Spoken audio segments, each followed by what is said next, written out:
अतिथि आदरणीय डॉक्टर राजाराम शुक्ल जी और जैसे सचिव आदरणीय दयानंद मिश्र जी, आदरणीय डॉक्टर कुलवंता पांडे जी, गुप्ता जी, बुद्धक महोदय, विद्वान महोदय और सभागार में उपस्थित हमारे कई प्रिय शिष्य हैं जो प्रोफेसर हो गए हैं, जैसे हमारे प्रिय दयानिधि यादव जी, पांडे जी और भी दोनों उदय को भी मैं याद कर रहा हूँ और अभी हमारे प्रिय शिष्य हैं और सब उपस्थित सब छात्र छात्राओं, मैं श्रोताओं के रूप में उपस्थित छात्र छात्राओं को विशेष साधुवाद देता हूँ क्योंकि इतने गंभीर विषय पर इतने देर तक टिके रहना और सुनना वो बहुत प्रशंसनीय कार्य है, इसलिए मैं उन सबको साधुवाद में देता हूँ। और मैं आभार व्यक्त करता हूँ सचिव आदरणीय दयानिधि मिश्र जी का कि जो उन्होंने इस महत्वपूर्ण अवसर पर न केवल मुझे बुलाया बल्कि मुझे अध्यक्ष जैसे गरिमा पद पर स्थापित किया। इसलिए मैं बार बार पूरे आयोजन मंडल को, प्राचार्य महोदय को, सबको मैं साधुवाद और धन्यवाद देता हूँ। और धन्यवाद इसलिए भी किया कि जो गंभीर विषय बहुत कम चर्चित है, ये जो उदय काल नाम बड़ा सार्थक है, मैं चर्चा विस्तार नहीं करूँगा, आदरणीय दयानिधि इस पर चर्चा कर ली है। मैं कोई बहुत सी बातें अभी मैं कोशिश में कुछ नई चर्चा करने की, पुरानी बातों कहने की जरूरत है। बहुत ही अच्छा लेख पुस्तक पर हमारे भाई ने पढ़ा और महापुराण के ऊपर बहुत ही अच्छा गंभीर अध्ययन किया था उन्होंने। तो मित्रों, आज उदय काल का महत्व ऐतिहासिक दृष्टि से निस्संदेह महत्वपूर्ण, लेकिन पूरे हिंदी साहित्य की परंपरा में जब हम मूल्यांकन करते हैं, क्योंकि अवसर है, पूरे हिंदी साहित्य की परंपरा में जब हम मूल्यांकन करते हैं तो पाते हैं कि ये जो साहित्य है इतना लोकप्रिय क्यों नहीं, जनमानस में स्वीकार्य क्यों नहीं। अध्ययन की दृष्टि से, शोध की दृष्टि से, अनुसंधान की दृष्टि से और अपनी जड़ों की से जुड़ने की दृष्टि से, क्योंकि बिना जड़ों के आगे फलवंत होगा, तो इसकी दृष्टि से तो अध्ययन की महत्वपूर्ण है। लेकिन ये गंभीर विचारणीय प्रश्न है कि वो जो साहित्य अपभ्रंश साहित्य, जो आदिकाल का जो साहित्य कलात्मक दृष्टि से, साहित्यिक वैशिष्ट की दृष्टि से, स्वयंभू का चरित्र है, पदम चरित्र, महापुराण अत्यंत उच्च कोटि का, परंतु विचारणीय प्रश्न यह है कि हमारे जनमानस में हिंदी लोकप्रिय क्यों नहीं हुआ, क्यों कुछ विद्वानों तक, अध्येताओं तक सीमित रह गया, जन तक क्यों नहीं हुआ। उसके लिए हमारे आदरणीय विद्यानिवास मिश्र जी भी चर्चा करते, तुलसीदास बड़े प्रिय कवि थे, ने 2 लक्ष्य बताया कि तुलसीदास ने जन सामान्य को राममय बनाना और विमल विवेक को जागृत करना, यह मूल लक्ष्य था। तुलसीदास ने शाश्वत मानदंड दिया कविता, सहज कवित किया कि विमल सुन यादरे सुजान, सहज वयर विसराय जो सुन करे बखान। कि किसी भी भाषा की कविता के लिए, किसी भी काल की कविता के लिए मैं समझता हूँ उसे शाश्वत मानदंड नहीं, सहज कवि सहज होना चाहिए। जो आदिकाल का साहित्य पांडित्यपूर्ण तो है, कवित्वपूर्ण तो है, लेकिन सहज नहीं। सहज कवि कीरत विमल, पेट भी विमल होना चाहिए। सहज कवि कीरत सुन यादरे सुजान, तुलसीदास बहुत सजग कवि है, सुजान लोग उसका आदर करेंगे, सम्मान करेंगे। और सहज वय विसुराय जो सुन करे बता, शत्रु भी, विरोधी भी अपने सहज भाव को बोल करके उसकी प्रशंसा करे, वही कविता प्रशंसनीय है। कथा जो सकल लोक हितकारी, पार्वती जी ने प्रश्न किया और भगवान शिव ने उनको बहुत साधुवाद दिया कि आपने प्रश्न किया कैसी कथा, तो सकल लोक हितकारी, जब जगह पावनी गंगा, मतलब जो कविता, जो साहित्य जन आदरणीय मिश्र जी का भी था, लोक जीवन से उनका जुड़ाव था। संस्कृत का इतना विद्वान धुरंधर व्यक्ति लगता ही नहीं था निबंधों में कितना बड़ा पांडित्य, सहजता से, सरलता से लिखते थे निबंध, अपनी रचनाएं इसलिए लोकप्रिय हुई। तो जो सहजता से, सरलता से जो कविता का निर्माण होता है वह जन में लोकप्रिय होता है, चिरंजीवी तक कालजयी होता है। इसलिए एक मानदंड उन्होंने रखा। जैन कवियों की रचना में पांडित्यपूर्ण है, जन्म स्वीकार नहीं किया। संघचरु, पदमचर्य क्या लिखते हैं वहां चर्चा मूल्यांकन भी जरूरी है। उसमें लिखते हैं कि हनुमान जी की कई पत्नियां थी, वो संतान थे। जो हनुमान जी सदा ब्रह्मचारी महान आ गया, तो हमारा जनमानस स्वीकार करेगा क्या? और राम की महिमा को कम करने के लिए लक्ष्मण के द्वारा रावण का पद दिखाया गया।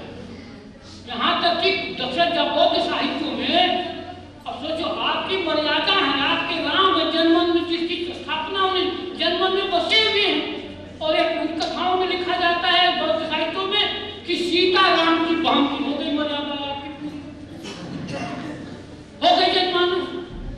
अब करिए भी वैसे बड़ा आयोजन हुआ था अयोध्या में, मुझे दिया गया तो कहा लोगों ने करे सर बौद्ध साहित्य में, जो साहित्य में लिखा हुआ है कि सीता राम की बहन है, उनका निवट खत्म कर दिया।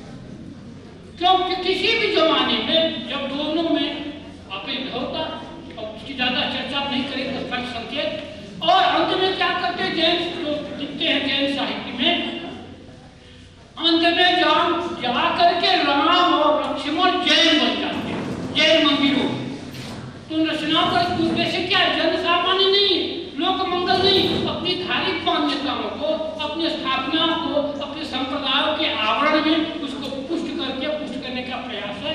इस कारण से मुझे जहाँ तक लगता है कि रचनाएं विद्वानों तक, अध्येताओं तक, शोधकर्ताओं तक तो सीमित रह गई, लेकिन जन सामान्य तक वो लोकप्रिय नहीं हो पाई। जन सामान्य तक लोकप्रिय होने के लिए जो मान गोस्वामी तुलसीदास जी ने रखा है, मैं सबका हूँ की कविता ऐसे लोकप्रिय हो, और किसी भी आज का भी कवि हो, चाहे उदय प्रकाश हो, चाहे प्रकाश उदय हो, जो लिख रहे हैं, जो सहज ढंग से लिखेगा, सरल ढंग से लिखेगा, लोक चित्त से जुड़कर जो चलेगा, लोकमानस से जुड़कर चलेगा, वही कविता होगी। तुलसीदास जी का बुध विश्राम सकल जन रंजन, राम कथा कल कलिश निकलने, बुध विश्राम सकल जन रंजन, सकल जनों के लिए रंजनकारी है। इसलिए तुलसीदास का सुगम आगम कवि कहा गया। तुलसीदास जैसा कोई सुगम कवि नहीं है, और तुलसीदास जी जैसा कोई अगम कवि नहीं है। इसलिए सामान्य जन भी उनकी कविताओं के अर्थ को, मर्म को समझ लेता है, और गंभीर से गंभीर अध्येताएं अध्ययन करने के बाद भी वो उसका खा नहीं पाता। संग्रह त्याग विध पहचाने, तो आधी लाइन पर मैंने छात्र ने शोध किया, फिर भी पूरा नहीं कर। तो इसलिए अगम भी है विद्वानों के बीच में भी, और सामान्य जनों में वही कविता लोकप्रिय होगी। इसलिए आज उदय काल को लेना बहुत ही चुनौतीपूर्ण कार्य था, बहुत ही प्रशंसनीय कार्य था। इसलिए विद्याश्री ने बहुत बधाई का पात्र है कि आप इतनी चुनौतीपूर्ण जोखिम भरे विषय को लिया, उस पर गंभीर चर्चाएं भी, कई सार्थक निष्कर्ष निकाल गए, और बाहर से विदेशी और बाहर से विद्वान हमारे जो दिल्ली से आए हैं, उन लोगों ने गंभीर चर्चाएं की, और हमें अपनी जड़ों से जुड़ने का एक पुष्ट आधार प्रदान किया। हम उससे जुड़ गए, लेकिन जुड़ने के साथ अतीत के साथ हमें भविष्य और वर्तमान को देखना है। तो इस लंबे समय में हमें उसके मूल्यांकन करने की आवश्यकता है। पंडित जी में भी वो सारे गुण थे, उनका प्रत्यक्ष मुझे बड़ा आशीर्वाद मिलता रहा, क्योंकि आधार नाम तो विद्या निवास श्री। कई लोग जानते थे बाहर की, हम उन्हीं के परिवार से जुड़े हुए भाई भतीजे कोई हो, किसी को तो बधाई भी दे देते, अमर विनम्रता से स्वीकार भी कर देते, और वो भी मुस्कुराते हुए बोलते थे कि आओ आधार नाम तो तुम ले लियो। कई बार प्यार से मैंने किया। उत्तर प्रदेश हिंदी संस्थान में कोष योजना थी, वहाँ पर भोजपुरी कोष का था, उनसे असिस्टेंट के रूप में उन्होंने किया था, और केंद्र शिक्षक निदेशक थे। वहाँ जा करके कोष प्रशिक्षण का 1 महीने का कार्यशाला भी मैंने आयोजन किया था। ये बहुत व्यक्तिगत चर्चा उनका, इसलिए जब भी अवसर मिलता है, आदरणीय दयानिधि जी कहते हैं कि आना अगर काशी में रहूंगा और स्वस्थ रहूंगा तो जरूर रहूंगा। इसमें खाली सूचना मिल जानी चाहिए, और आपकी सूचना मिली। इतना बहुत हमारे आदरणीय बंधु और आगे वर्धा से पधारे हुए अवधेश शुक्ल जी, ये भी निरंतर समय आते रहते हैं। तो मित्रों, समय बहुत ज़्यादा हो गया है, बहुत है कि परीक्षा लेना उचित नहीं है, लेकिन हमें उस ऐतिहासिक के महत्व को जानते हुए उसकी नींव, उसका आधार हमारे हिंदी साहित्य के लिए कितना उपयोगी है, वह तो बहुत महत्वपूर्ण है। फिर भी एक विवेक, विमल विवेक का पंडित विमल विवेक से चर्चा करना है। पूरे हिंदी साहित्य की परंपरा में उस उदय काल के साहित्य का साहित्यिक उत्साही करना पर्याप्त नहीं, नीर क्षीर विवेक दोनों होना चाहिए, इस हिसाब से करें। इस गोष्ठी में सबको मैं विशेष साधुवाद अपने विभाग की प्रतिभा की छात्रा रही नुसरत जहां को देखकर मुझे बड़ी प्रसन्नता और इतना कुशल संचालन और सबके बाद सालगर्भी दोनों टिप्पणियां करके इसके विवेक का परिचय।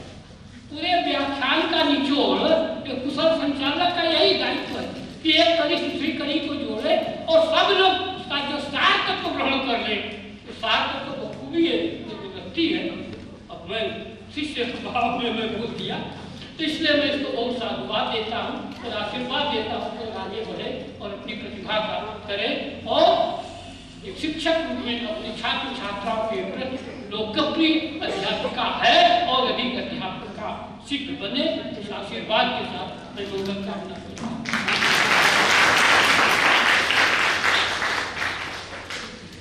बहुत शुक्रिया प्रोफेसर श्रीनिवास पांडे जी। मैं आपकी छात्रा रही और मुझे इस बात का गर्व भी है। और ये मानव वर्ष है, राम के प्राण प्रतिष्ठा का वर्ष है। मैं आप सभी को बधाई देती हूँ कि मेरे गुरु ने इस पर बहुत सारा शोध कार्य किया है। अब मैं अपने कार्यक्रम के अंतिम पड़ाव पर हैं, उसके बाद अच्छी घोषणाएं करेंगे प्राचार्य जी, कल की छुट्टी की, बच्चों के भोजन की भी। इसलिए कृपया थोड़ी देर और धैर्य बनाए रखें कि वो जुनून को ताब में रखता है, वो जुनून को ताब में रखता है, अपने व्यवहार से सहयोग करता है। मैं ऐसे कर्मनिष्ठ प्रबंधक लाल बहादुर शास्त्री पीजी कॉलेज के श्री राजीव तिवारी जी को, जो हमारे सरपरस्त हैं, मैं उनको आवाज दे रही हूँ कि वो आके सबका धन्यवाद ज्ञापन करें। उसके बाद राष्ट्रगान होगा।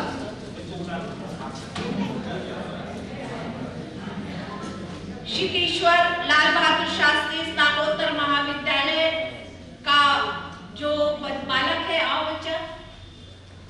और बड़ी खुशी हो रही है, इस बालक ने अंत में अपना आलेख दिया था